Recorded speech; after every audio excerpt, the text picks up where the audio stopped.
for the wonderful performance. Language is the roadmap of a culture. It tells you where its people come from and where they are going. Knowledge of language is the doorway to wisdom.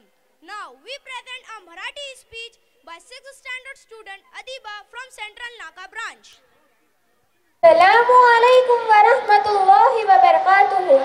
ज्ञानाचे प्रकाश देण्यात दिवा अखंड तो जळतो. ज्ञानाचे प्रकाश देण्यात दिवा अखंड तो जळतो. जीवनाचा अर्थ खरा शिक्षकामुळेच कळतो. आजच्या कार्यक्रमाचे अध्यक्ष गुरुजनवड व येथे जमलेले माझे मित्र मैत्रिणींनो, माझे नाव अदिबा आसिफ बागवान आहे. मी इयत्ता 6वीची विद्यार्थी आहे. आज मी शिक्षकांची महत्त्व याबद्दल थोडक्यात माहिती सांगणार आहे. ते तुम्ही शांत मनाने ऐकावे नम्र विनंती. शिक्षक म्हणजे अंतरात हरवलेल्या प्रकाशात आणणारा. शिक्षक म्हणजे वाळवंटामध्ये हरवलेल्या व्यक्तीला रस्ता दाखवणारा. अशी कितीतरी उदाहरणे शिक्षकाला दिली तरी कमी पडतील. आजपर्यंत माझ्याकडून कोणतीही अपेक्षा न ठेवता निस्वार्थ भावनेने ज्ञान देण्याचे कार्य करणारे आपले शिक्षक आहेत. शिक्षकांचे स्थान इस्लामिक दृष्टिकोन.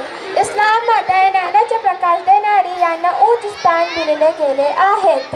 कुराणमध्ये म्हटले आहे की यरफइल्लाहु अल्लज़ीना आमनु मिनकुम वल्लज़ीना उतुल इल्म दरजा.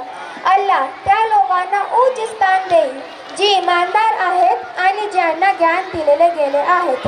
हे दाखवते की शिक्षक आणि ज्ञानी लोक समाजाच्या उन्नतीसाठी अनिवार्य घटक आहेत. विद्यार्थ्यांचे भविष्य घडविण्यात शिक्षकांची भूमिका अत्यंत महत्त्वाची असते. बालवाडीपासून ते विद्यापीठेपर्यंत ते आम्हाला ज्ञान देतात.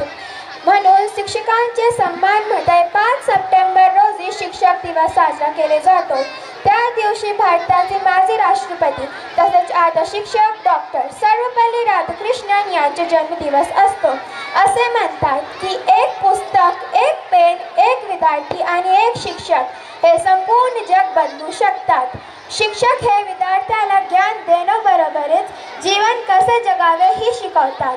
कुंभार जयाप्रमाणे मातीच्या गोळ्याला आकार देऊन सुंदर मटके घडतात, त्याप्रमाणे शिक्षक आपल्या विद्यार्थ्याला घडतात आणि त्यांचे भविष्याला आकार देतात.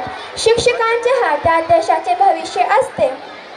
शिक्षकांमुळे देशाची भावी डॉक्टर, इंजिनियर, शास्त्रज्ञ, लेखक, वकील, खेळाडू तसेच इतर क्षेत्रात प्रगती करणारी घडत असते. भारतरत्न डॉक्टर APJ अब्दुल कलाम तर स्वतःला राष्ट्रपती किंवा शास्त्रज्ञ या ऐवजी म्हणून पसंत केले करायचे.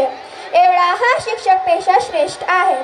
कुठल्याही देशातील लोकांचा शिक्षक त्या देशाचे भाग्य ठरवतो आणि म्हणूनच ज्ञानदान करा. एवढे बोलून मी माझे 2 शब्द संपवतो. जय